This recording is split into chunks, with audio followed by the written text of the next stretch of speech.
Welcome to 360 Tamil. இன்னைக்கு இந்த வீடியோல நம்ம எந்த படத்தோட எக்ஸ்பிளனேஷன் பத்தி பார்க்க போறோம்னா, மலையாள சினிமால வெளியான கவர் ஸ்டோரி அப்படின்ற படத்தை பத்தி தான் பார்க்க போறோம். இது கொஞ்சம் பழைய படம் தான். இந்த படத்துல சுரேஷ் கோபி, தபு, பிஜு மேனன்லாம் இணைஞ்சு நடிச்சிருப்பாங்க. இது ஒரு பக்காவான சஸ்பென்ஸ் த்ரில்லர் படம்னு சொல்லலாம். நீங்க எதிர்பார்க்காத சில திருப்பங்கள்லாம் இந்த படத்துல வச்சிருப்பாங்க. கண்டிப்பா உங்களுக்கு பிடிக்கும்னு நம்புறேன். இதை தாண்டி வேற ஏதாவது தமிழ் படம் நான் போடணும்னு நினைச்சீங்கன்னா கமெண்ட் செக்ஷன்ல படத்தோட பேரை சொல்லுங்க, நான் போடுறதுக்கு ட்ரை பண்றேன். எக்ஸ்பிளனேஷனுக்குள்ள போறதுக்கு முன்னாடி வீடியோக்கு ஒரு லைக்க போடுங்க. அது மூலியமா இந்த வீடியோ இன்னும் நிறைய பேர்கிட்ட கொண்டு போய் சேர்க்கப்படும். மேற்கொண்டு டைம் வேஸ்ட் பண்ணாம நம்ம நேரடியே எக்ஸ்பிளனேஷனுக்குள்ள போயிடலாம். இன்னைக்கு ஸ்கூல் பசங்களெல்லாம் டூருக்கு கூட்டு போற மாதிரி பிளான் இருக்கும் போல. எல்லா பேரண்ட்ஸும் பசங்களை வெட்டுறதுக்காக வந்துடுறாங்க. ஆனா 2 பசங்க மட்டும் இன்னும் வராம இருக்காங்க. அந்த 2 பசங்களை தாத்தா தான் கூட்டு வருவாரு. அந்த தாத்தா எப்பவுமே இப்படிதான் பண்றாரு அப்படின்ற மாதிரி டீச்சர்ஸ் எல்லாம் இந்த இடத்துல பேசிட்டு இருக்காங்க. அந்த தாத்தா சாதாரண ஆள் கிடையாது. இதுக்கு முன்னாடி ஜட்ஜா இருந்திருப்பாரு. இப்ப அந்த தாத்தாவை நமக்கு காட்டுறாங்க. இப்ப பேர பசங்களுக்கு வேண்டியதெல்லாம் இவர் வாங்கி தந்துட்டு இருக்காரு. டைம் ஆயிடுச்சு தாத்தா போனோன்ற மாதிரி இவங்க சொல்றாங்க. அதெல்லாம் ஒண்ணும் இல்ல, தாத்தா இருக்கேன்ல, பொறுமையா சாப்பிடுங்க போலான்ற மாதிரி சொல்லிட்டாரு. சரின்ற மாதிரி இவங்களும் பொறுமையா சாப்பிட்டு முடிக்கிறாங்க. இப்ப பசங்களுக்கு வேண்டிய எல்லாத்தையும் வாங்கிக்கிறாரு. அதுக்கப்புறம் தான் இந்த இடத்துக்கு கூட்டு வர்றாரு. வர வழியில டயர் பஞ்சர் ஆயிடுச்சு, அதனால தான் கொஞ்சம் லேட் ஆயிடுச்சு, சாரின்ற மாதிரி சொல்றாரு. இருக்கட்டும் சார் பரவாயில்லன்ற மாதிரி டீச்சர்ஸ் சொல்றாங்க. இப்ப 2 பசங்களையும் ஏற சொல்றாங்க. பேத்தி இருக்கல்ல, ஏன் தாத்தா பொய் சொல்றீங்க, நீங்க ஒரு ஜட்ஜு, நீங்களும் பொய் சொல்லலாமா அப்படின்ற மாதிரி கேக்குறா. பேர பசங்களோட சந்தோஷத்துக்காக பொய் சொல்லலாம், தப்பில்லைன்ற மாதிரி சொல்றாரு. சரி போயிட்டு வாங்கன்ற மாதிரி இவங்க 2 பேரையும் வழி அனுப்பிடுறாரு. இவர் வந்துட்டு இருக்க வழியில ஒரு கலவரத்தை பாக்குறாரு. ஆக்சுவலா போலீஸ் இருக்காங்கல்ல, ரோட்ல கடை போட்டிருக்கவங்களோட கடையெல்லாம் அடிச்சு உடைச்சிட்டு இருக்காங்க. இதெல்லாம் மீடியாட்கள் கவர் பண்ணிட்டு இருக்காங்க. அப்படி கவர் பண்ணிட்டு இருக்கிறத ஒரு போலீஸ் பார்த்து டென்ஷன் ஆயிடுறாரு. இங்க இருந்து போடான்ற மாதிரி கேமராவை தள்ளி விடுறதுக்காக வர்றாரு. அதுக்குள்ள கேமரா வச்சிருக்கவர் இருக்காரு பாத்தீங்களா, சட்டுன்னு இவரோட கையை பிடிச்சு தடுத்துறாரு. இந்த ரோல தான் சுரேஷ் கோபி பண்ணிருப்பாரு. இவர் பேரு விஜய் அப்படின்றது. ட்ரூ விஷன் அப்படின்ற மாதிரி ஒரு சேனல்ல தான் இவர் ஒர்க் பண்ணிட்டு இருக்காரு. ஆக்சுவலா போலீஸ் இருக்காங்கல்ல, ஒரு அரசியல்வாதிக்காக தான் இந்த விஷயத்தை பண்ணிட்டு இருக்காங்க. இந்த கடையை காலி பண்ணணும்னு வச்சுக்கோங்களேன், ப்ராப்பரா நோட்டீஸ்லாம் தந்தது தான் காலி பண்ணோம். அப்படி எந்த ஒரு நோட்டீஸும் தராம இவங்க அடிச்சு உடைச்சிட்டு இருக்காங்க அப்படின்ற மாதிரிலாம் இவரோட சேனலுக்காக இவர் பேசிட்டு இருக்காரு. சுத்தி இருக்க எல்லாருமே ஹீரோக்கு சப்போர்ட் பண்ணி பேசிட்டு இருக்காங்க. இப்ப ஹீரோவா இந்த இடத்தை விட்டு கிளம்பிட்டு இருக்காரு.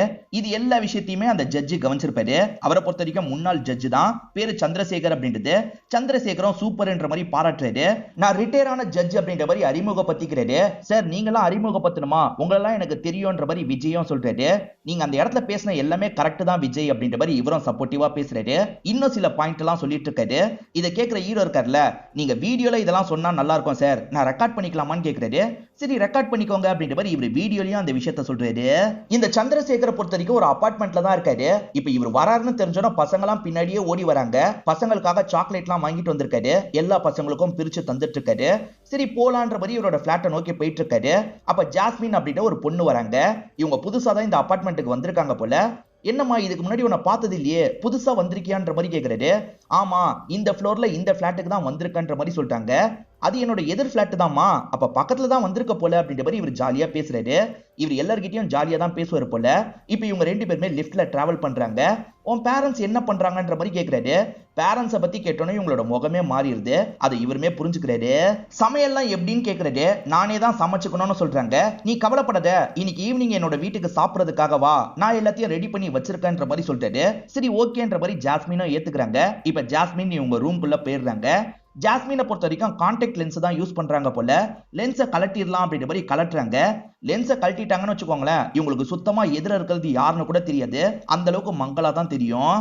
இப்ப சந்திரசேகரை பாக்குறதுக்காக 2 பேர் வந்திருக்காங்க. ஒருத்தர் பேரு ஐசக்கு, அவர் மினிஸ்டரா இருப்பாரு. இன்னொருத்தர் பேரு சாச்சி அப்படின்றது, அவர் பிசினஸ் மேனா இருப்பாரு. இவங்க 2 பேருமே சரக்கு ரெடி பண்ற ஒரு கம்பெனி ஆரம்பிக்கலாம்னு நினைக்கிறாங்க. இவங்க பேர்ல ஆரம்பிக்காம வேற ஒருத்தரோட பேர்ல ஆரம்பிக்கணும்னு நினைக்கிறாங்க. அதுக்கு சில ஹெல்ப் எல்லாம் நீங்க பண்ணணும்ன்ற மாதிரி கேக்குறாங்க. சந்திரசேகர் அந்த மாதிரி ஹெல்ப்லாம் என்னால பண்ண முடியாதுன்ற மாதிரி சொல்லிட்டாரு. நீங்க 2 பேருமே கிளம்புங்கன்ற மாதிரி சொல்லிட்டாரு. இதை கேட்டுட்டு இருக்க இந்த ஐசக்கு டென்ஷன் ஆயிடுறாரு. எனக்கு ஹெல்ப் பண்ண மாட்டேன்னு சொன்னவங்கள நான் என்ன பண்ணுவேன்னு உங்களுக்கு தெரியும், அப்படி தெரிஞ்சே இப்படி சொல்றீங்களான்னு கேட்கிறாரு. ஆமா அப்படிதான் வச்சுக்கோங்க, இங்க இருந்து கிளம்புங்கன்ற மாதிரி சந்திரசேகர் அனுப்பி விடுறாரு. ஈவினிங் சாப்பிட வான்ற மாதிரி ஜாஸ்மின் கிட்ட சொன்னார்ல, அவங்களுமே வந்துடுறாங்க. ஆனா கொஞ்ச நேரத்துக்கு முன்னாடி 2 பேர் பேச வந்தாங்கல்ல, அதுல இவர் சமைக்கிற வேலையை பண்ணிருக்க மாட்டாரு. இவர் என்ன சொல்றதுன்னு தெரியாம முடிச்சிட்டு இருக்காரு. அப்பதான் அவர் எதுவுமே செய்யலன்னு உங்களுக்கு தெரிய வருது. ஒன்னும் பிரச்சனை இல்ல, நம்ம 2 பேருமே சேர்ந்து சமைக்கிற வேலையை பார்ப்போம்னு சொல்றாங்க. அவருமே சரின்ற மாதிரி ஏத்துக்கிறாரு. இப்ப இவங்க ரெண்டு பேர் பேசிட்டு இருக்கும் போது கீழே பசங்க கூப்பிடுற மாதிரி சவுண்ட் கேக்குது. இவருமே எட்டி பாக்குறதுக்காக வராரு. பசங்க இருக்காங்கல்ல, கிறிஸ்மஸ் வரப்போது, நீங்க தான் கிறிஸ்மஸ் தாத்தா வேஷம் போடணும்னு சொல்றாங்க. சரின்ற மாதிரி இவர் ஏத்துக்கிறாரு. இந்த சமயம் இவருக்கு போன் கால் வருது. வேலை பார்த்துட்டு இருக்க இவங்க தான் அட்டன் பண்றாங்க. எதிர நம்ம ஹீரோ தான் பேசுறாரு போல. இருங்க சார் கிட்ட தரன்ற மாதிரி இவங்களுமே போனை தரதுக்காக வராங்க. இதுக்கு முன்னாடி பேசினது யாருன்ற மாதிரி விஜய் கேக்குறாரு. என் பொண்ணு மாதிரின்னு சொல்லலாம் அப்படின்ற மாதிரி இவர் சொல்றாரு. இதை கேட்கிற இவங்களுக்குமே சந்தோஷமா இருக்கு. ஹீரோ கடைசியா ஒரு ஸ்டோரியை கவர் பண்ணாரு பாத்தீங்களா, அதை இன்னைக்கு தான் ஒளிபரப்பு பண்ண போறாங்க போல. அதை ஞாபகப்படுத்துறதுக்காக தான் கால் பண்ணிருக்காரு. சரி நான் பாக்குறேன்ற மாதிரி இவரும் டிவி ஆன் பண்ணி பாக்குறாரு. இவங்களும் சமையல் வேலையெல்லாம் பார்த்துக்கிட்டே இவருக்கு பக்கத்துல வந்து உட்காடுறாங்க. இவர் பேசுறதெல்லாம் கேக்குறாங்க. கலக்குறீங்க அங்கிள் அப்படின்ற மாதிரிலாம் இவர்கிட்ட சொல்றாங்க. இப்ப நைட் இவங்க ரெண்டு பேருமே சேர்ந்த மாதிரி இந்த இடத்துல சாப்பிட்டுலாம் இருக்காங்க. ஜாஸ்மினுக்கு பேரண்ட்ஸோட பாசம் கிடைச்சிருக்காது. அதை பத்தி இவர்கிட்ட சொல்லிட்டு இருக்காங்க. அப்ப இவருக்கு பொறை ஏறிடுது. இவங்க தட்டிலாம் விட்டுட்டு இருக்காங்க. இவர்கிட்ட பேசும்போது இவங்களுக்கு கொஞ்சம் ரிலாக்ஸா இருக்கு. இத பத்திலாம் இவர்கிட்டயே சொல்றாங்க. என் அப்பா அம்மா பேசாத குறை இன்னைக்கு தான் எனக்கு தெரியலன்ற மாதிரிலாம் சொல்றாங்க. பாப்போன்ற மாதிரி இப்ப வீட்டுக்குள்ள போயிடுறாங்க. இவர் இருக்கார்ல, இதுக்கப்புறம் நானும் உன்னோட அப்பா மாதிரி தான், எப்பனாலும் என்கிட்ட பேசுறதுக்காக வரலான்னு சொல்றாரு. இவங்களுமே கதவை திறந்து இவருக்கு கையெல்லாம் கொடுத்துட்டு இருக்காங்க. இவங்க ரெண்டு பேருமே பழகிட்டு இருக்கிறத ஒரு சாங் மாதிரி நமக்கு காட்டுறாங்க. பசங்க கூட சேர்ந்த மாதிரிலாம் இவங்க விளையாடிட்டு இருக்காங்க. இவங்க கண்ணாடி வாங்கணும்னு சொல்லுவாங்க. இவருமே ஒரு கடைக்கு கூட்டு வந்துடுறாரு. ரெண்டு பேருமே கண்ணாடி எல்லாம் வாங்கிட்டு அங்க இருந்து கிளம்புறாங்க. இன்னைக்கு தான் கிறிஸ்மஸ் போல. இவருமே கிறிஸ்மஸ் தாத்தா ட்ரெஸ் எல்லாம் போடுறதுக்காக ரெடி ஆயிட்டு இருக்காரு. அப்ப பசங்க கதவை தட்டி இவரை கூப்பிடுறாங்க. சீக்கிரமா ரெடி ஆகி வாங்கன்ற மாதிரி சொல்றாங்க. நீங்க போங்க, நான் வந்துடுறேன்ற மாதிரி இவருமே சொல்றாரு. இப்ப இவங்க இருக்காங்கல்ல, இவங்க ரூம்ல லென்ஸ் எல்லாம் கழட்டிட்டு இருக்காங்க. அப்ப லென்ஸ் ஏடகுடமா கீழே விழுந்துருது. கீழே எங்க விழுந்ததுன்னு தெரியாம இவங்க தேடி கஷ்டப்பட்டு இருக்காங்க. இந்த சமயம் யாரோ கதவை தட்டுறாங்க. பசங்க தான் போல அப்படின்ற மாதிரி இவர் கதவை திறக்கிறாரு. ஆனா ஒரு மர்ம நபர் தான் வந்திருக்கான். வந்த நபர்கிட்ட கன் இருக்கு. நெத்தி பொட்டிலே ஷூட் பண்ணிடுறான். இந்த சமயம் தான் ஜாஸ்மின் அங்கிள் கிட்ட ஹெல்ப் கேட்கலான்ற மாதிரி இந்த இடத்துக்கு வந்திருப்பாங்க. அங்கிள்னு கூப்பிட்டு இருக்காங்க. அப்போ ஒரு நபர் இந்த இடத்துல நின்னுட்டு இருக்கிறது தெரியுது. அது யாருன்றது உங்களுக்கு கிளியரா தெரியல. இப்ப அந்த நபர் இருக்கார்ல, சைலண்டா இங்க இருந்து கிளம்பிடுறாரு. இப்ப கொஞ்ச நேரத்துல போலீஸ்க்கு ஒரு தகவல் கிடைக்குது. அவர் இறந்து போன தகவல் தான் கிடைக்குது. ஏசிபி ஆனந்த்னு ஒருத்தர் தான் இந்த கேஸை விசாரிக்கிறதுக்காக வந்திருக்காரு. இவருமே இந்த படத்துல முக்கியமான கேரக்டர் தான் பண்ணிருப்பாரு. என்ன நடந்தது அப்படின்றதெல்லாம் இங்க இருக்கவங்க கிட்ட கேட்டு தெரிஞ்சுக்கிறாரு. அந்த ரூம்ல ஒரு பொண்ணு மயங்கியும் கடந்தான்ற மாதிரி சொல்றாங்க. இப்ப மீடியாட்கள் ஏதாவது சொல்லுங்கன்ற மாதிரி அங்க இருக்க ஆளுங்க கிட்ட எல்லாம் கேட்டுட்டு இருக்காங்க. அங்க இருக்க ஒரு போலீஸ் இருக்காருல, மீடியா கிட்ட ரொம்ப ரூடா பேசுறாரு. ஒரு ஸ்டேஜ்ல மீடியாவை தள்ளி விடுறதுக்காக வராரு. அப்பதான் இந்த இடத்துக்கு விஜய் வந்துடுறாரு. சார் சொல்ல முடியாதுன்னா சொல்ல முடியாதுன்னு சொல்லுங்க, தள்ளிலாம் விடாதீங்கன்னு சொல்லிட்டாரு. இதை கேட்டு ஆனந்த் இந்த இடத்துக்கு வந்துடுறாரு. பார்த்து பேசு, போலீஸ் கிட்ட இப்படிதான் பேசுவியான்ற மாதிரி கேட்கிறாரு. மாத்தி ரெண்டு பேருமே கொஞ்ச நேரம் சண்டெல்லாம் போட்டுட்டு இருக்காங்க. அந்த பெரியவர் இறந்து போயிட்டாருன்னு தெரிஞ்சோடனே இவங்க மயங்கி இருக்காங்க. அதுக்கப்புறம் ஆளுங்க வந்து தான் பார்த்திருக்காங்க போல. இப்ப இந்த பொண்ணு கிட்ட பேசுறதுக்காக ஆனந்த் வந்துடுறாரு. அவரை யாரோ ஷூட் பண்ணிட்டு போனாங்க, நான் பார்த்தேன்ற மாதிரி இவங்க சொல்றாங்க. பாத்தீங்கல்ல, அடையாளம் சொல்ல முடியுமான்ற மாதிரி இவர் கேட்கிறாரு. சார் நான் பார்த்தேன், ஆனா அடையாளம் சொல்ல முடியாது. எனக்கு இந்த மாதிரி ஒரு பிரச்சனை இருக்கு சார். எதிர இருந்தது யாருன்னு கூட எனக்கு தெரியலன்ற மாதிரி சொல்றாங்க. ஒருத்தன் வந்ததா நீங்க தான் சொல்றீங்க, ஆனா வந்த நபரை யாருமே பார்க்கல. ஏன் நீங்களே ஷூட் பண்ணிட்டு டிராமா பண்ணக்கூடாது? ஷூட் பண்ண கன்னை எங்க வச்சிருக்கீங்க, ஒழுங்கா சொல்லுங்கன்ற மாதிரி கேட்கிறாரு. சார் என்ன சார் பேசிட்டு இருக்கீங்க, அவர் என்னோட அப்பா மாதிரி, நான்லாம் கொலை பண்ணல அப்படின்ற மாதிரி இவங்க சொல்றாங்க. இப்போதைக்கு உங்களை விடுறன்ற மாதிரி இவரும் இங்க இருந்து கிளம்ப ஆரம்பிக்கிறாரு. இவங்களுமே அழுதுகிட்டே இவங்க பிளாட்டுக்கு போலான்னு நினைக்கிறாங்க. அப்ப மீடியாட்கள் இவங்க கிட்ட கேள்வி மேல கேள்வி கேட்கிறாங்க. ஆனா விஜய் இருக்கார்ல, அவங்க கஷ்டத்துல இருக்காங்க, டிஸ்டர்ப் பண்ண வேணாம்னு சொல்றாரு. இதனால அவங்களுமே விஜய்க்கு நன்றி சொல்லிட்டு கிளம்புறாங்க. விஜயும் ஆனந்தும் சண்டை போட்டுக்கிட்டாங்கல்ல, ஆனா உண்மையிலே இவங்க ரெண்டு பேருமே ஃப்ரெண்ட்ஸ் தான். அங்க அவர் பத்திரிக்கைக்காரர் மாதிரி நடந்திருப்பாரு, இவர் போலீஸ் மாதிரி நடந்திருப்பாரு. அதனால தான் சண்டைலாம் போட்டிருப்பாங்க. இப்ப ஆனந்த் இருக்கார்ல, கேஸ் சம்பந்தப்பட்ட டீட்டெயில் எல்லாம் சொல்றாரு. அந்த பொண்ணுக்கு வந்தது யாருன்னு தெரியலன்ற மாதிரி சொல்றா, கண்ணுல பிரச்சனைன்ற மாதிரி சொல்றா. ஆனா என்னால நம்ப முடியல, அந்த பொண்ணு மேலதான் டவுட்டா இருக்குன்னு சொல்றாரு. இப்ப இவருமே அந்த பொண்ணை கூப்பிட்டு இருப்பாரு. அவங்க வரதுக்காக வெயிட் பண்றாரு. ஆனா அவங்க இருக்காங்கல்ல, லாயரை கூப்பிட்டு வந்திருக்காங்க. இப்ப லாயரும் சில விஷயங்கள் எல்லாம் சொல்ல ஆரம்பிக்கிறாங்க. இவங்களுக்கு உண்மையிலேயே கண்ணுல ப்ராப்ளம் இருக்கு, டாக்டர் சர்டிபிகேட்டை கூட கொண்டு வந்திருக்கேன், பாத்துக்கோங்கன்ற மாதிரி காட்டிட்டு இருக்காங்க. அவசரமா நேத்து போய் ரெடி பண்ணிருக்கீங்க போலன்னு ஆனந்த் கேக்குறாரு. பின் என்ன சார், ரெடி பண்ணியவா வச்சிருப்பாங்க, நீங்க நம்பல, அதனால தான் நான் ரெடி பண்றதுக்காக போனேன். டெஸ்ட் எல்லாம் திரும்பி எடுத்தாச்சு, வேணா பாத்துக்கோங்கன்ற மாதிரி டீட்டெயில் எல்லாம் தந்துடுறாங்க. இங்க இருந்து கிளம்பலான்ற மாதிரி லாயர் கூட வராங்க. அப்பதான் விஜய் வந்திருக்காரு. லாயருக்கு விஜய தெரியும் போல, அறிமுகப்படுத்தி வைக்கிறாங்க. எல்லாருமே நேத்து என்ன நியூஸா பார்க்கும் போது இவர் மட்டும் தான் என்ன பொண்ணா பார்த்தாருன்ற மாதிரி இவங்களும் சொல்றாங்க. இப்ப லாயர் கிளம்பிடுறாங்க. இவங்க ரெண்டு பேர் சாதாரணமா பேசிட்டு இருக்காங்க. இப்ப அந்த ஏசிபி என்ன நம்பின மாதிரியே தெரியலன்ற மாதிரிலாம் சொல்லிட்டு இருக்காங்க. இவங்க பேசிட்டு இருக்கும் போது இந்த இடத்துக்கு முன்னாள் டிஜிபி வராரு. இவர் பேரு தம்புரான் அப்படின்றது. தம்புரானும் இந்த பொண்ணை குறுகுறுன்னு பார்த்துட்டு இருக்காரு. ஆக்சுவலா அந்த கொலை நடக்கும் போது இந்த பொண்ணு பக்கத்துல இருந்திருக்காங்கன்றது இவருக்கு தெரியுது. அதனாலதான் இந்த மாதிரி குறுகுறுன்னு பார்த்துட்டு போறாரு. இவர் மட்டும் இல்ல, எல்லாருமே என்னதான் சந்தேகப்பட்டு இருக்காங்க. அபார்ட்மெண்ட்ல எல்லாருமே என்னதான் ரொம்ப மோசமா பேசுறாங்க. நான் இதுக்கப்புறம் அந்த இடத்துல இருக்க முடியாது, எனக்கு வீடு பார்த்து தர முடியுமான்னு கேக்குறாங்க. கண்டிப்பா பார்த்து தரன்ற மாதிரி விஜய் சொல்றாரு. முன்னாள் டிஜிபில அதனால தம்புரானா உட்கார வச்சுதான் இந்த ஆனந்த் பேசுறாரு. கேஸ் டீடைல் எல்லாத்தையும் இவர்கிட்ட சொல்லிட்டு இருக்காரு. சரி, அந்த பொண்ணு சொல்றதை நீ நம்புறியான்ற மாதிரி தம்புரான் கேக்குறாரு. என்னால நம்ப முடியலன்ற மாதிரி ஆனந்த் சொல்றாரு. அந்த பொண்ணுக்கு ஃபேஸ் பாதி தெரிஞ்சதா இல்ல சுத்தமாவே தெரியலையான்ற மாதிரி தம்புரான் கேக்குறாரு. சரி, அந்த பொண்ணுக்கு சுத்தமா தெரியலையான்ற மாதிரி இவர் சொல்றாரு. அப்போ ஓகேன்ற மாதிரி இவரை இங்க இருந்து கிளம்புறாரு. விஜய் இருக்காரு பாத்தீங்களா, இவங்களுக்காக புதுசா ஒரு வீடை பார்த்து தந்துடுறாரு. இவங்களுமே நன்றி எல்லாம் சொல்றாங்க. மிஸ்டர் விஜய் மிஸ்டர் விஜய்னு கூப்பிடுறாங்க. யாரையோ கூப்பிடுற மாதிரி இருக்குங்க, விஜய்னு கூப்பிட்டாலே போதும்னு சொல்றாரு. அப்போ ஓகே விஜய்னே கூப்பிடுறேன்ற மாதிரி இவங்க சொல்றாங்க. இப்பதான் இவங்களோட ஃபேமிலியை பத்தி சொல்றாங்க. இவங்களோட அப்பா அம்மா லவ் பண்ணி தான் கல்யாணம் பண்ணிருப்பாங்க. ஆனா கல்யாணம் பண்ணதுல இருந்து 2 பேர் எப்ப பாரு சண்டை போட்டுக்கிட்டே தான் இருப்பாங்க. சோ அப்பா அம்மாவோட பாசம் இவங்களுக்கு சின்ன வயசுல இருந்தே கிடைச்சிருக்காது. 2 பேருமே சில வருஷத்துக்கு முன்னாடி இறந்து போயிட்டாங்க. இன்னொன்னு அப்பா மாதிரி சந்திரசேகர் சார் கிடைச்சாரு, இப்ப அவரும் இறந்து போயிட்டாருன்ற மாதிரி ஃபீலிங்கா பேசுறாங்க. சரி, என் கதை இருக்கட்டும், உங்களை பத்தி சொல்லவே இல்லையே, உங்க பேரண்ட்ஸ் எல்லாம் என்ன பண்றாங்க அப்படின்ற மாதிரி இவங்க கேக்குறாங்க. என் பேரண்ட்ஸை பத்தி சொல்றதுக்கு என்ன இருக்கு, நான் சின்ன பையனா இருக்கும் போதே இறந்து போயிட்டாங்க. நான் தனியா தான் வளர்ந்தேன். நான் படிச்சது எல்லாமே இந்த ஸ்கூல் தான். அதுக்கப்புறம் தான் இந்த வேலையில சேர்ந்தேன்ற மாதிரி சொல்றாரு. ஆக்சுவலா ஜாஸ்மின் இருக்காங்கல்ல, ஷாப்பிங் பண்றதுக்காக ஒரு இடத்துக்கு வந்திருக்காங்க. அப்ப ஜாஸ்மினை யாரோ கண்காணிக்கிற மாதிரியே நமக்கு காட்டுறாங்க. கண்காணிக்கிறது யாருன்னு தெரியல. இவங்க போற இடத்துக்குலாம் அந்த நபர் வந்துட்டு இருக்கான் போல. இப்பதான் கண்காணிக்கிறது யாருன்றதை நமக்கு காட்டுறாங்க. தம்புரான்னு ஒருத்தரை காமிச்சாங்கல்ல, அவர் தான் இவங்களை கவனிச்சிட்டு இருக்காரு. இதை தாண்டி வேற யாரோ ஒருத்தர் இந்த இடத்துல இருக்க மாதிரி நமக்கு காட்டுறாங்க. அவர் கன்னெல்லாம் ரெடி பண்ணிட்டு இருக்காரு. கன்னெல்லாம் ரெடி பண்ண நபர் இருக்காருல, ஜாஸ்மினை குறி வச்சிட்டு இருக்காரு. ஜாஸ்மினை தான் கொல்ல போறாருன்னு பார்த்தா சட்டுன்னு தம்புரான் பக்கம் கண்ணை திருப்பி தம்புரானை ஷூட் பண்றாரு. தம்புரானு ஷூட் பண்ணதுல யாடகுடமா பறந்து போய் விழுறாரு. ஜாஸ்மினுக்கு பக்கத்துல போய் விழுறாரு. இப்ப ஜாஸ்மினும் பயத்துல கத்த ஆரம்பிக்கிறாங்க. இது நடக்கும் போது ஜாஸ்மினும் தம்புரானும் மட்டும்தான் அந்த இடத்துல இருப்பாங்க. இதனால ஏசிபி ஆனந்துக்கு திரும்பி ஜாஸ்மின் மேலதான் சந்தேகம் வருது. அது எப்படி 2 பேர் இறந்து போகும்போது நீங்க பக்கத்துல இருந்தீங்க, எனக்கு என்னமோ உங்க மேலதான் டவுட்டா இருக்குன்னு சொல்றாரு. இவர் விசாரணை பண்றாருன்னு தெரிஞ்சோட இந்த இடத்துக்கு விஜய் வந்துடுறாரு. அவ பண்ணிருக்க மாட்டா, ரிலீஸ் பண்ணிரு அப்படின்ற மாதிரிலாம் கேக்குறாரு. சந்திரசேகர் இறந்து போன இடத்துலயும் இவ இருந்தா, தம்புரான் இறந்து போன இடத்துலயும் இவ இருக்கா, இவ திட்டமிட்டு தான் போயிருக்கான்ற மாதிரி சொல்றாரு. என்கிட்ட ஷாப்பிங்க்கெல்லாம் போனோன்ற மாதிரி சொல்லிட்டு தான் போனா, எதர்ச்சியா தான் போயிருக்கா, நீ விசாரிச்சு பார்த்தா தெரிஞ்சிடும்ல, தயவு செஞ்சு விசாரிச்சு பாரு, இப்போதைக்கு விட்டுரு அப்படின்ற மாதிரிலாம் கேக்குறாரு. சரி, நீ கூட்டு போ அப்படின்ற மாதிரி இவருமே இந்த இடத்துல சொல்றாரு. இவங்க மேல சந்தேகப்பட்ட ஆனந்த் பயங்கரமா திட்டிருப்பாரு. அதை நினைச்சு இவங்க பயங்கரமா ஃபீல் பண்றாங்க. நீங்க பக்கத்துல இருக்கும் போதுதான் கொஞ்சம் ஆறுதலா இருக்கு, கடைசி வரைக்கும் என் கூடயே இருக்கீங்களான்ற மாதிரி கேக்குறாங்க. லவ் பண்றாங்க போல, அதனால தான் இந்த மாதிரி சொல்றாங்க. ஆனா பதிலுக்கு இவர் எதுவுமே சொல்லாம தயங்கிக்கிட்டே நின்னுட்டு இருக்காரு. ஆனா இவங்க சட்டுன்னு இவரை கட்டி பிடிச்சிடுறாங்க. அப்பதான் இவரோட ஃப்ரெண்டான ஆனந்த் கிட்ட இருந்து போன் கால் வருது. நீ சொன்னது உண்மைதான், அவ எதர்ச்சியா தான் அந்த கடைக்கு போயிருக்கா, கன்ஃபார்ம் ஆயிடுச்சுன்னு சொல்றாரு. இவர் சட்டுன்னு இவங்க காதுல அந்த போனை வச்சிடுறாரு. இப்பயாவது தெரிஞ்சது சந்தோஷம்ன்ற மாதிரி இவங்க சொல்றாங்க. என்ன இவங்க பேசுறாங்கன்ற மாதிரி இவர் யோசிக்கிறாரு. நம்ம ஃப்ரெண்ட் அந்த பொண்ணு கூட ரொம்ப க்ளோஸ் ஆயிட்டான் போல அப்படின்ற மாதிரிலாம் ஆனந்த் யோசிக்கிறாரு. இப்ப ஆனந்த் இருக்காருல, விஜயை பாக்குறதுக்காக வீட்டுக்கு வந்துடுறாரு. அந்த இடத்துல தான் இவங்களும் இருக்காங்க. ஓஹோ, மேடமும் இங்கதான் இருக்கீங்களா, நேர்ல மன்னிப்பு கேட்கணும்னு நினைச்சேன், சாரின்னு சொல்லிட்டாரு. இவங்களும் பரவாயில்ல இருக்கட்டும்ன்ற மாதிரி சொல்றாங்க. இப்ப ஹீரோ இருக்கார்ல, இவரோட டீம் கூட எங்கேயோ கிளம்பிட்டு இருக்காரு. இப்ப யாரை எக்ஸ்போஸ் பண்றதுக்காக கிளம்பிட்டு இருக்கன்ற மாதிரி ஆனந்த் கேக்குறாரு.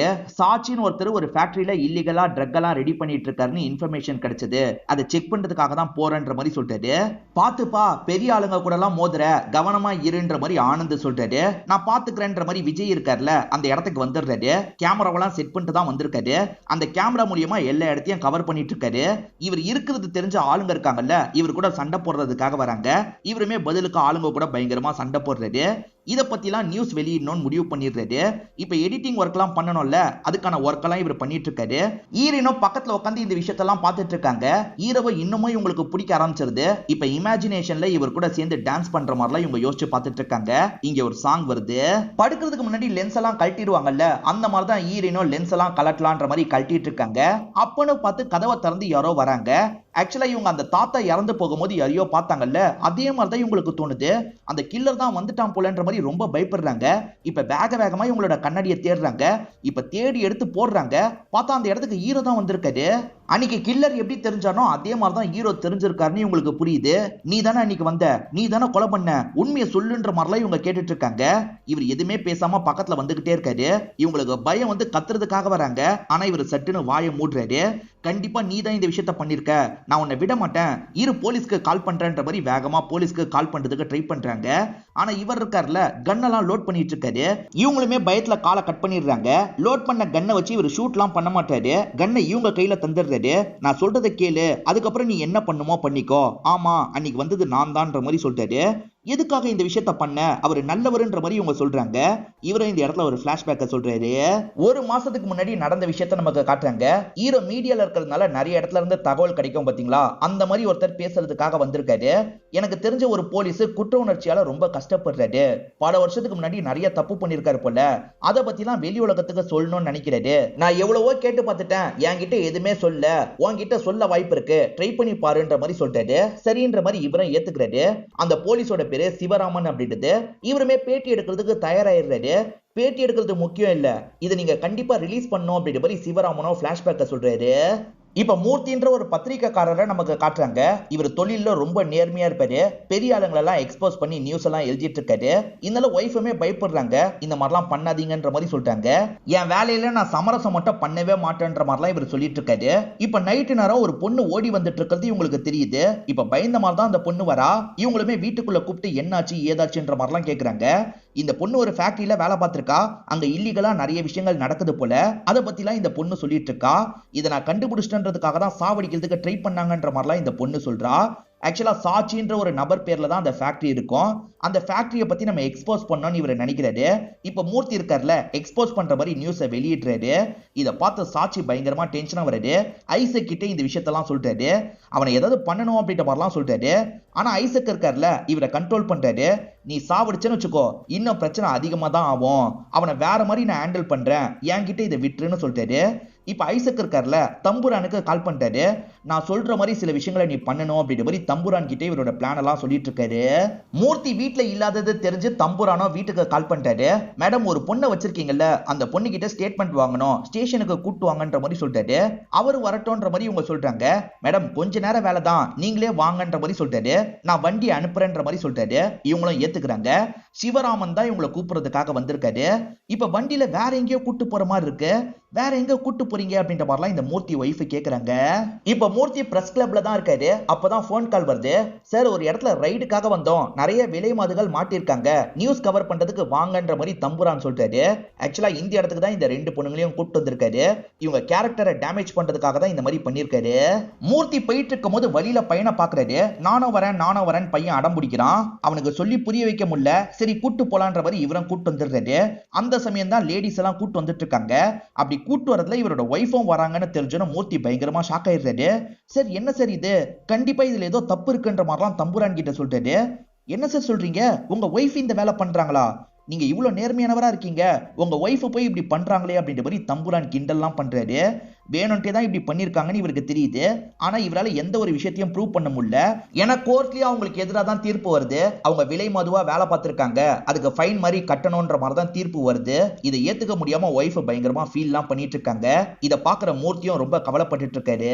இப்ப சாட்சி ரொம்ப சந்தோஷத்துல இருக்காரு. இதுக்கெல்லாம் காரணம் நீங்க தான்ற மாதிரி அந்த ஐசக்க புகழ்ந்து தள்ளுறாரு. நான் அவசரப்பட்டு ஏதாவது பண்ணிருப்பேன், ஆனா நீங்க புத்திசாலித்தனமா பண்ணீங்க, சூப்பர்ன்ற மாதிரி சொல்றாரு. இவங்களுக்காக ஒரு லாயர் வாதாடி இருப்பாரு. அது வேற யாரும் கிடையாது, சந்திரசேகரா தான் இருப்பாரு. அவருக்கு இந்த மாதிரி வாதாடினதுல பெருசா விருப்பம் இல்ல. இவங்க ரொம்ப வற்புறுத்தினதுனால தான் காசுபட்டு இப்படி பண்ணிருப்பாரு. தப்பு பண்ணிட்டோமோன்னு உறுத்தலா இருக்குன்ற மாதிரிலாம் ஃபீலிங்கா பேசுறாரு. தம்புரான் விசாரணைன்னு சொன்னதுனால தான் சிவராமன் கூட்டு வந்திருப்பாரு. இவங்க இப்படி பண்ணுவாங்கன்னு கொஞ்சம் கூட யோசிச்சிருக்க மாட்டாரு. இப்ப பயங்கரமா ஃபீல் பண்ணிட்டாரு. ஃபீல் பண்ணாத, உன் பசங்களோட படிப்பு செலவெல்லாம் நான் பாத்துக்கிறேன்ற மாதிரி இந்த ஐசக் சொல்லிட்டு இருக்காரு. இது நடந்துட்டு இருக்கும் போது கரெக்டா இந்த இடத்துக்கு மூர்த்தி வந்துடுறாரு. லாயர் சார் நீங்க கூட இங்கதான் இருக்கீங்களான்ற மாதிரி கேக்குறாரு. இவங்க எல்லாம் சேர்ந்துதான் இப்படி பண்ணிருக்காங்கன்னு இவருக்கு தெரிஞ்சிருது. என் ஒய்ஃப் தற்கொலை பண்ணி இறந்து போயிட்டா, அதுக்கு காரணம் நீங்க எல்லாருமே தான், உங்களை விட மாட்டேன்ற மாதிரி சட்டுன்னு அடிக்கிறதுக்காக வராரு. இவங்களுமே தடுத்து அவர் கூட சண்டைலாம் போடுறாங்க. ஒரு ஸ்டேஜ்ல அவரை லாக் பண்ண மாதிரி இந்த இடத்துல புடிச்சிடுறாங்க. இவரோட கதையை முடிச்சு ஃபேக்கா கேஸை ரெடி பண்ணிக்கலான்ற மாதிரி யோசிக்கிறாங்க. நீ தான் ஷூட் பண்ணணுன்ற மாதிரி சிவராமன் கிட்ட கண்ணை தராங்க. அவர் ரொம்ப தயங்கிட்டு இருக்காரு. ஷூட் பண்ணன்னு வச்சுக்கோ, உன் ஃபேமிலியை நாங்க காலி பண்ணிடுவோன்ற மாதிரி மிரட்டுறாங்க. இவர் தான் ஷூட் பண்ணிருப்பாரு. என் கையால அந்த பாவத்தை பண்ணிட்டேன், அதுக்காக தான் தினம் தினம் நான் கஷ்டப்பட்டு இருக்கேன்ற மாதிரிலாம் இவர் பேசிட்டு இருக்காரு. அவங்க எல்லாருக்குமே தண்டனை கிடைக்கணும்ன்ற மாதிரிலாம் இவர் சொல்லிட்டு இருக்காரு. இதை கேட்டுட்டு இருக்க விஜய் பயங்கரமா டென்ஷன் ஆயிடுறாரு. அந்த மூர்த்தி வேற யாரும் கிடையாது, விஜயோட அப்பாவா தான் இருப்பாரு. இப்பதான் அப்பா எப்படி இறந்து போனாருன்றது இவருக்கு கிளியரா தெரியுது. நான் உனக்காக கோர்ட்ல வந்து கூட சாட்சி சொல்றேன்ற மாதிரி சிவராமன் சொல்றாரு. ஆனா ஹீரோ இருக்கார்ல, இதை டெலிகாஸ்ட் பண்ண மாட்டேன்ற மாதிரி எழுதிடுறாரு. ஆக்சுவலா அவங்க எல்லாருக்குமே நான் தான் தண்டனை கொடுக்க போறேன்ற மாதிரி சொல்றாரு. இது எல்லாத்தையும் பிரசன்ட்ல ஹீரோயினுக்கு புரிய வச்சிட்டு இருக்காரு. இவர் மேல பெருசா தப்பு இல்லைன்றதை ஹீரோயினுமே இந்த இடத்துல புரிஞ்சுக்கிறாங்க. ஆனா நீ இந்த மாதிரி பண்றது சரி கிடையாது, இதுக்கப்புறமாவது போலீஸ் கிட்ட நம்ம போயிடுவோம், மீதி 2 பேருக்கு தண்டனையை வாங்கி தருவோன்ற மாதிரி சொல்றாங்க. ஆனா ஹீரோ ஏத்துக்க மாட்டாரு. அவங்க 2 பேர் என் கையால தான் சாவணும்ன்ற மாதிரி சொல்றாரு. 30 நாளா சிவராமன் ஒரு போலீஸ் காணோன்ற மாதிரி வெளியூர்ல இருக்க பசங்க கம்ப்ளைண்ட் கொடுத்திருப்பாங்க. அந்த கேஸையே ஹேண்டில் பண்ணலாம்னு இவர் நினைக்கிறாரு. அவர் யார் கூட எல்லாம் ஒர்க் பண்ணிருக்காருன்றத பாக்குறாரு. தம்புரான் கூட ஒர்க் பண்ணிருக்கிறது இவருக்கு தெரிய வருது. தம்புரான் கொலை செய்யப்பட்டதுக்கும் இவர் காணாம போயிருக்கிறதுக்கும் ஏதாவது சம்பந்தம் இருக்க வாய்ப்பு இருக்கு. இவர் கடைசியா என்னென்ன ஆக்டிவிட்டி எல்லாம் பண்ணாருன்றது தெரியணும்ன்ற மாதிரி இவர் சொல்றாரு. 30 நாளைக்கு முன்னாடி ஒரு நபரை மீட் பண்ணிருக்காருன்றது தெரிய வருது. அந்த நபர் கிட்ட விசாரிக்கணும்ன்ற மாதிரி அந்த நபர் கிட்ட விசாரிக்கிறதுக்காக வந்துடுறாங்க. ஆக்சுவலா ஹீரோ கிட்ட இன்ஃபர்மேஷனை கொடுத்த நபர் கிட்ட தான் விசாரிக்கிறாங்க. இப்ப அந்த நபரும் ஹீரோக்கு கால் பண்ணி பேசுறாரு. உனக்கு சிவராமன் ஒருத்தர் அறிமுகப்படுத்தி வச்சான்ல, அவர் காணாம போயிட்டாராம், அது சார்ந்து என்கிட்ட விசாரிச்சாங்க, உன்கிட்ட அறிமுகப்படுத்தி வச்சதை பத்தி சொல்லிட்டேன்ற மாதிரி சொல்றாரு. அச்சச்சோ, அப்ப நம்மள நோக்கி வருவாங்களேன்ற மாதிரி ஹீரோ யோசிக்கிறாரு. இவ்வளவு நாள் ஹீரோ கூட தான் சிவராமனை வச்சிருப்பாரு. இப்ப ஹீரோயினை பாக்குறதுக்காக வந்துடுறாரு. கொஞ்ச நாள் இவரை என்கிட்ட வச்சிருக்க முடியாது, நீ வச்சுக்கிறியான்ற மாதிரிலாம் கேட்கிறாரு. சரி நான் பாத்துக்கிறேன்ற மாதிரி இவங்களுமே ஏத்துக்கிறாங்க. இந்த சிவராமன் மூர்த்தின்னு ஒருத்தரை கொலை பண்ணிருக்காரு. அந்த மூர்த்தியோட பையன் என்ன ஆனான்னு எந்த ஒரு இன்ஃபர்மேஷனும் கிடைக்கல. அந்த பையன் ஏன் ஹீரோவா இருக்க கூடாது, ஹீரோ பழி வாங்குறதுக்காக கூட இந்த விஷயத்தெல்லாம் பண்ணிட்டு இருக்கலாம், நம்ம ஹீரோவை தான் அடுத்து சந்தேகம் பண்ணணும்னு சொல்றாரு. ஹீரோ மேல சந்தேகம் வந்துருச்சுல, ஆனா ஒரு கேள்வி கூட ஹீரோ கிட்ட கேட்க மாட்டாரு. இன்னைக்கு அவனோட பர்த்டேல ஹீரோயின் வீட்டுல பார்ட்டி பண்ணலான்ற மாதிரி ஹீரோயின் வீட்டுக்கு கூட்டு வந்துடுறாரு. இங்க ஒளிஞ்சிருக்க சிவராமனும் பயப்படுறாரு. ரூமை விட்டு வெளியே போக கூடாது அப்படின்ற மாதிரிலாம் நின்னுட்டு இருக்காரு. நான் கார்ல இருந்து சரக்கை எடுக்காம விட்டுட்டேன், நீ போய் எடுத்துட்டு வான்ற மாதிரி விஜய் கிட்ட சொல்றாரு. விஜயும் சரின்ற மாதிரி ஏத்துக்கிட்டு இங்க இருந்து கிளம்புறாரு. இப்ப ஆனந்த் இருக்கார்ல, ஹீரோயினை பார்த்த மாதிரி பேச ஆரம்பிக்கிறாரு. உங்களுக்கு இந்த கண்ணாடி அழகா இருக்கு, ஒரே ஒரு நிமிஷம் கண்ணாடியை காட்டுங்கன்ற மாதிரி கேட்கிறாரு. இவங்களுமே சரின்ற மாதிரி கண்ணாடியை கழட்டி தந்துடுறாங்க. அப்பதான் விஜய் பொருள்லாம் எடுத்துட்டு உள்ள வந்துட்டு இருக்காரு. சந்திரசேகர கொலை பண்ணவன நீங்க பாத்தீங்கல்ல, அது இவன் தானே, அது இவன் தானே அப்படின்ற மாதிரிலாம் விஜயை காமிச்சு கேட்டுட்டு இருக்காரு. ஆனா இவங்க இருக்காங்கல்ல, இல்ல இவர் கிடையாதுன்ற மாதிரி போய் சொல்றாங்க. என்கிட்டயே போய் சொல்லிட்டு இருக்கியா, உன் லவ்வரை காப்பாத்துறதுக்கு ட்ரை பண்றியா, இவன் தானே, உண்மையை சொல்லுன்ற மாதிரிலாம் கேட்டுட்டு இருக்காரு. இவர் ரொம்ப டார்ச்சர் பண்றதுனால விஜயுமே கோவப்படுறாரு. நான் தானே வச்சுக்கோயேன், ஆனா உன்கிட்ட என்ன பிடிக்கிறதுக்கு என்ன எவிடன்ஸ் இருக்குன்ற மாதிரி கேட்கிறாரு. ஓஹோ, அப்ப நீ தான்றதை ஒத்துக்கிறியா அப்படின்ற மாதிரி இவருமே கேட்கிறாரு. இன்னும் 2 பேர் இருக்காங்க, அவங்களையும் கொன்னதுக்கு அப்புறம் வேணா நான் ஒத்துக்கிறேன்ற மாதிரி இவர் சொல்றாரு. அந்த 2 பேர் யாருன்னு எனக்கு தெரியும், அவங்கள சாக விட மாட்டேன்னு ஆனந்த் சொல்றாரு. பாப்போன்ற மாதிரி 2 பேருமே சேலஞ்ச் பண்ணிக்கிறாங்க. இப்ப ஆனந்த் இருக்கார்ல, ஏர்போர்ட்ல பயங்கர பாதுகாப்புலாம் தந்துட்டு இருக்காரு. காரணம் என்னன்னு பாத்தீங்கன்னா, ஐசக்கு இந்த இடத்துக்கு வந்து இறங்க போறாரு. ரொம்ப கவனமா பாத்துக்கணும்ன்றதுக்காக தான் இந்த மாதிரிலாம் பாதுகாப்பு தந்துட்டு இருக்காரு. ஆக்சுவலா ஹீரோ இருக்கார்ல, ஸ்னைப்பர் கன்னோட குறி பார்த்துட்டு இருக்காரு. கொஞ்ச நேரத்துல ஐசக் இந்த இடத்துக்கு வந்து இறங்கிடுறாரு. ஐசக்கை ஷூட் பண்ணலான்ற மாதிரிலாம் இவர் குறி பார்த்துட்டு இருக்காரு. அப்பன்னு பார்த்து ஹீரோயின் வந்து தடுத்துடுறாங்க. ஆக்சுவலா ஹீரோவோட அசிஸ்டன்ட் பையன் சொல்லி தான் ஹீரோயின் இந்த இடத்துக்கு வந்திருக்காங்க. நீ எதுக்காகடா இதை பத்திலாம் சொன்னன்ற மாதிரி அசிஸ்டன்ட் மேலே இவர் கோவப்படுறாரு. அசிஸ்டன்ட்டுக்கெல்லாம் ஹீரோ பண்ணிட்டு இருக்கிறது தெரியும் போல. சாட்சி நாளைக்கு ஒரு இடத்துல பேட்டி தரப்போறாருன்றது இவருக்கு தெரியும். அந்த பேட்டி தர இடத்துல அவரோட கதையை முடிக்கணும்ன்ற மாதிரி ஹீரோ ஒரு பிளான போடுறாரு. ஹீரோ என்ன பண்றாருன்னா, மைக்ல ஒரு கெமிக்கலை கலக்குறாரு. விஷம் மாதிரியான ஒரு கெமிக்கலை தான் கலக்குறாரு. மைக்ல ஒரு குறிப்பிட்ட டைம் வெளியாகிற மாதிரி தான் செட் பண்றாரு. இப்ப பேட்டிக்காக ஹீரோ வந்துட்டு இருக்கிறத இந்த ஆனந்த் கவனிக்கிறாரு. ஹீரோவை தரவா செக் பண்ணுங்கன்ற மாதிரி சொல்றாரு. செக் பண்ணி எதுவுமே கிடைக்கல, அதனால உள்ள போலான்ற மாதிரி அனுப்பி வச்சிடுறாங்க. இப்ப சாட்சி கிட்ட மீடியாட்கள் கேள்வி மேல கேள்வி கேட்கிறாங்க. ஆக்சுவலா சாட்சியோட ஒரு ஃபேக்டரியில இல்லீகல் வேலை நடக்கிறத ஹீரோ எக்ஸ்போஸ் பண்ணிருப்பாரு. அதை பத்தி தான் நிறைய பேர் கேள்வி எல்லாம் கேட்கிறாங்க. அந்த ஃபேக்டரிக்கும் எனக்கும் சம்பந்தமே கிடையாது, அந்த சேனலை சேர்ந்தவங்க பொய்யா செய்தியை வெளியிட்டு இருக்காங்கன்ற மாதிரிலாம் கோவப்படுறாரு. அப்படி கோவப்பட்டு மைக் ஒன்ன தள்ளி விடுறாரு. எங்க சேனல் எப்பவுமே உண்மையான செய்தியை மட்டும் தான் சார் வெளியிடுவோன்ற மாதிரி இவரும் பக்கத்துல வராரு. கீழே இவரோட மைக் தான் விழுந்திருக்கும், அதெல்லாம் சரி பண்ற வேலையை பண்ணிட்டு இருக்காரு. இப்ப திரும்பி கேமரா இடத்துக்கு போய் பேட்டி எல்லாம் எடுக்கிறாரு. ஹீரோ கொஞ்ச நேரத்துக்கு முன்னாடி பக்கத்துல வந்தாருல, அப்பதான் மைக்ல ஏதோ ஒரு வேலை பண்ணிட்டாரு போல. அதுல இருந்து கண்ணுக்கு தெரியாத ஒரு கேஸ் லீக் ஆகுது. அதை சுவாசிக்கிற இந்த சாட்சி இருக்காருல, பயங்கரமா இரும்பிட்டு இருக்காரு. ஒரு ஸ்டேஜ்ல மயங்கின மாதிரி கீழே விழுந்துடுறாரு. என்னாச்சு ஏதாச்சுன்ற மாதிரி எல்லாருமே பக்கத்துல வந்து பார்த்துட்டு இருக்காங்க. இந்த கேப்ல ஹீரோவோட அசிஸ்டன்ட் இருக்கார்ல, அங்க இருக்க ஒரு பர்டிகுலர் மைக்கை மட்டும் எடுத்து ஒளிச்சு வச்சுக்கிறாரு. இப்ப ஹீரோ எல்லாத்தையும் முடிச்சுட்டு கிளம்பலாம்னு நினைக்கிறாரு. அப்ப ஆனந்த் இருக்கார்ல, கிளம்ப கூடாது, உன் மேல சந்தேகம் இருக்குன்னு லாக் பண்ணிடுறாரு. கார்டியக் அரெஸ்ட்னால தான் அவர் இறந்து போயிருக்காருன்ற மாதிரி தான் ரிப்போர்ட் வருது. இத பாக்குற ஆனந்த் பயங்கரமா டென்ஷன் ஆகுறாரு. இதுக்கு மேல ஹீரோவை வச்சுக்க முடியாதுல்ல, அனுப்பி விடுங்கன்ற மாதிரி சொல்றாரு. ஹீரோ கையெழுத்து போடுறதுக்காக வெளியே வந்திருக்காரு. அடுத்த கொலையும் பண்ணி முடிப்பன்ற மாதிரி சொல்றாரு. அடுத்து நம்ம தான் டார்கெட்ன்றது இந்த ஐசக்கு தெரியுது. ஆனா இதெல்லாம் பண்ணிட்டு இருக்கிறது யாருன்னு இவருக்கு தெரியல. சிவராமன் 30 நாளைக்கு மேல காணாம போயிருக்கான், அவன் எங்க இருக்கான்றதை கண்டுபிடிங்கன்ற மாதிரிலாம் ஆளுங்க கிட்ட சொல்றாரு. முதல்ல அந்த சந்திரசேகர் இறந்து போகும்போது ஒரு பொண்ணு பார்த்தாங்கல்ல, அந்த பொண்ணு கிட்ட விசாரிக்கலான்ற மாதிரி யோசிக்கிறாரு. இப்ப நேரா அந்த பொண்ணை பாக்குறதுக்காக வீட்டுக்கு வந்துடுறாரு. சந்திரசேகரை யாரோ கொலை பண்ணிருக்காங்க, அதை நீ பாத்துருக்க, யாருன்றத ஒழுங்கா சொல்லுன்ற மாதிரிலாம் கேட்கிறாரு. சரி, எனக்கு கண்ணுல பிரச்சனை சார், நம்புங்கன்ற மாதிரிலாம் இவங்க சொல்றாங்க. இவர் சில செக்அப்லாம் வைக்கிறாரு. உண்மையிலேயே உங்களுக்கு கண்ணுல பிரச்சனைன்னு தெரியுது. இவருமே வார்னிங் கொடுத்துட்டு இங்க இருந்து கிளம்பி போயிடுறாரு. ஆனந்த் வீட்டுக்கெல்லாம் வந்தாரு பாத்தீங்களா, அதனால சிவராமனை இடம் மாத்திரலான்ற மாதிரி திரும்பி ஹீரோவோட இடத்துக்கே கொண்டு போயிருப்பாரு. ஆளுங்க தான் கவனிச்சிட்டு இருக்காங்க. சிவராமனை கண்டுபிடிக்கணும்ன்ற மாதிரி இந்த ஐசக்கோட ஆளுங்க தேடிட்டு இருந்தாங்கல்ல, இங்க தான் இருக்கான்றது தெரிஞ்சிருது. இங்க இருந்து கூட்டு போறதுக்காக மொத்தமா சண்டை போடுறதுக்காக வந்துடுறாங்க. ஹீரோவோட அசிஸ்டன்ட் 2 பேரையும் அடிச்சு போட்டுறாங்க. அதே சமயம் சிவராமனை புடிச்சிடுறாங்க. சிவராமனை புடிச்சிட்டோன்ற மாதிரி ஆளுங்க தகவல் கொடுக்குறாங்க போல. ஐசக் கொஞ்ச நேரத்துல இந்த இடத்துக்கு வந்துடுறாரு. அன்னைக்கே உன்னெல்லாம் சாவடிச்சிருக்கணும், உன்னை விட்டு வச்சதுதான் நான் பண்ண பெரிய தப்பு, இதுக்கப்புறமா அந்த தப்பை பண்ண முடியாதுன்ற மாதிரி கன்னை வச்சு ஷூட் பண்ணி கதையை முடிச்சிடுறாரு. இப்ப ஹீரோ இருக்காரு பாத்தீங்களா, கன்னெல்லாம் ரெடி பண்ணிட்டு எங்கேயோ கிளம்பிட்டு இருக்காரு. அப்படியே கட் பண்ணி நமக்கு ஐசக்கா காட்டுறாங்க. கட்சி மீட்டிங்ல கலந்துக்கிறதுக்காக தான் வந்திருக்காரு போல. இப்போ ஒவ்வொருத்தரா பேசிட்டு இருக்காங்க. நம்மளும் பேசலான்ற மாதிரி ஐசக்கு பேசுறதுக்காக வந்துடுறாரு. அந்த சமயம் வீடியோ எல்லாம் போடுவாங்கல்ல, அந்த வீடியோல வேற ஒரு வீடியோ வர மாதிரி ஹீரோ பண்ணிடுறாரு. ஹீரோ பேசுற மாதிரி அந்த இடத்துல வீடியோ வந்துட்டு இருக்கு. நான் ஒருத்தரை எக்ஸ்போஸ் பண்ண போறேன்ற மாதிரிலாம் சொல்றாரு. ஏற்கனவே சிவராமன் பேசினதை ரெக்கார்ட் பண்ணி வச்சிருந்தாரு பாத்தீங்களா, அந்த வீடியோவை தான் போட்டிருக்காரு. இத பாக்குற எல்லாருமே ஐசக் இப்படி பட்டவரான்ற மாதிரிலாம் பேசிட்டு இருக்காங்க. ஐசக்கு இவன் சொல்ற எல்லாமே பொய், இவன் பொய் சொல்லி வச்சிருக்கான்ற மாதிரி சிவராமனை பத்தி சொல்றாரு. அப்ப இந்த இடத்துக்கு வந்து ஆனந்த் இருக்கார்ல, அவர் பொய் சொல்ல சார், உண்மைதான் சொல்லியிருக்காரு, அதனால தான் அவரை நீங்க கொலை பண்ணிருக்கீங்க, அதுக்கான ப்ரூஃப் என்கிட்ட இருக்குன்ற மாதிரி சொல்றாரு. சிவராமனை ஒரு இடத்தை வச்சு கேஷுவலா கொலை பண்ணிட்டு போனார்ல, அதனால நிறைய எவிடன்ஸ் கிடைச்சிருக்கும், அதை வச்சு நான் உங்களை அரெஸ்ட் பண்ண போறேன்ற மாதிரிலாம் சொல்றாரு. இவரும் அரெஸ்ட் ஆக கூடாதுன்னு நினைக்கிறாரு. அதனால இவரோட ஆளுங்களுக்கு சிக்னல் கொடுக்கிறாரு. இவரோட ஆளுங்க இருக்காங்கல்ல, போலீஸ்னு கூட பார்க்காம இந்த இடத்துல சண்டைலாம் போட்டுட்டு இருக்காங்க. இப்ப 2 குரூப்புக்குள்ளயும் பயங்கரமா சண்டைலாம் நடந்துட்டு இருக்கு. அந்த சண்டை நடக்கும் போது ஹீரோவும் இந்த இடத்துக்கு வந்துடுறாரு. ஹீரோ இருக்கார்ல, அவரை எப்படியாவது தூக்கணும்ன்ற மாதிரி நினைக்கிறாரு. அவர் ஓட பார்க்கும் போது லாக் பண்றாரு. ஒரு இடத்துல போட்டு பயங்கரமா அடிக்கிறாரு. ஒரு ஸ்டேஜ்ல கன்னை வச்சு ஷூட் பண்றதுக்காக வராரு. அவசரப்பட்டு ஷூட் பண்ணிடாத, நான் பண்ண தப்பெல்லாம் ஏத்துக்கிறேன் அப்படின்ற மாதிரி சொல்றாரு.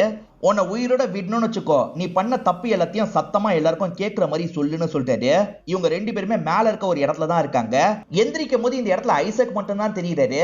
ஐசக் இருக்கார்ல, சிவராமன் அந்த ஃபுட்டேஜ்ல சொன்ன எல்லாமே உண்மைதான், நான் எல்லா தப்பையும் பண்ணந்தான், சிவராமனையும் நான் தான் கொலை பண்ணேன், நான் எல்லாத்தையும் ஏத்துக்கிறேன்ற மாதிரி மக்களை பார்த்த மாதிரிலாம் இவர் பேசிட்டு இருக்காரு. ஹீரோ தான் இந்த மாதிரி பேச வைக்கிறான் போலன்ற மாதிரி ஆனந்த் யோசிச்சுட்டு இருக்காரு. இப்ப பேசி முடிச்சதுக்கு அப்புறம் ஹீரோ இருக்கார்ல, கன்னை வச்சு ஷூட் பண்ணிடுறாரு. அதனால அவர் மேல இருந்து பொத்துன்னு கீழே விழுந்துடுறாரு. ஹீரோ ஷூட் பண்ணிட்டான் போலன்ற மாதிரிலாம் இந்த ஆனந்த் யோசிச்சுட்டு இருக்காரு. ஷூட் பண்ண ஹீரோ இருக்கார்ல, ரொம்ப ரிலாக்ஸா அந்த இடத்துல உட்காந்துட்டு இருக்காரு. போலீஸ் வரதுக்குள்ள இங்க இருந்து தப்பிச்சிருவாரு போல. தப்பிச்சிருவாரா இல்ல நினைச்ச மாதிரி 4 கொலையும் பண்ணிட்டோம், சரண்டர் ஆயிருவாரான்னு தெரியல. இதோடயே நமக்கு படத்தை முடிச்சிடுறாங்க.